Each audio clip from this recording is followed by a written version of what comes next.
আমাদের ভিতরে অস্থিরতা নাই। আজকেই নির্বাচন করে গদিতে বসতে হবে। আমরা যেন তেন কোনো নির্বাচন চাই না, আমরা একটা সুষ্ঠু নির্বাচন চাই। মাননীয় প্রধান উপদেষ্টা বলেছেন আগামী বছরের শেষে অথবা তারপরের বছরের মধ্যখানের ভিতরে একটা নির্বাচন অনুষ্ঠিত হতে পারে। আমরা মোবারকবাদ জানাই। এই সরকারের কেউ যদি রাজনীতি করতে চান, যদি কোনো দলে যুক্ত হতে চান, তাহলে তাদের দায়িত্ব হবে এই সরকার থেকে সরে যাওয়া। তারা সরকার থেকে সরে গিয়ে দল গঠন করলে সেটি হবে স্বচ্ছতা। আপনারা কখন নির্বাচন চান? আমরা বলি যে দেখেন আমরা তো 17.5 বছর ধৈর্য ধরেছি, জাতির স্বার্থে আর একটু ধৈর্য ধরার জন্য আমরা প্রস্তুত। আমাদের ভিতরে অস্থিরতা নাই যে আজকেই নির্বাচন করে গদিতে বসতে হবে, কারণ এই গদি আল্লাহ যদি আমাদেরকে দান করেন, এটা আমাদের জন্য বিরাট এক পরীক্ষা হয়ে বোঝা হিসাবে আমাদের ঘাড়ে আসবে। সুতরাং গদি কোনো সুখের জিনিস নয়, গদি আল্লাহর পক্ষ থেকে আমানতের বিষয়। 17.5 বছরে যে জঞ্জাল সৃষ্টি হয়েছে, এই জঞ্জালের কতিপয় দিক এমন আছে যে এটা পরিচ্ছন্ন না করলে একটা সুষ্ঠু নির্বাচন কোনোভাবেই সম্ভব নয়। আমরা যেন তেন কোনো নির্বাচন চাই না, আমরা একটা সুষ্ঠু নির্বাচন চাই। আমরা আবার লাঠি, মাসুল এবং মানি প্রভাবিত কোনো নির্বাচন আমরা চাই না। এখানে আমাদের মেসেজ একেবারে, বার্তা একেবারে স্পষ্ট। বলবেন তাইলে কি আরো 17.5 বছর অপেক্ষা করবেন? না, তাও না।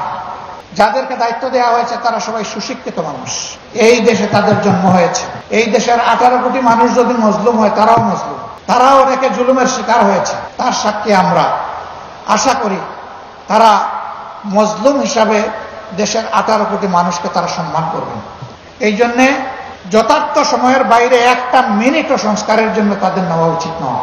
আমরা যে যৌক্তিক সময় বলেছি এটা তারাই ঠিক করুক। মাননীয় প্রধান উপদেষ্টা বলেছেন এবছরের শেষে অথবা আগামী বছরের শেষে অথবা তারপরের বছরের মধ্যখানের ভিতরে একটা নির্বাচন অনুষ্ঠিত হতে পারে।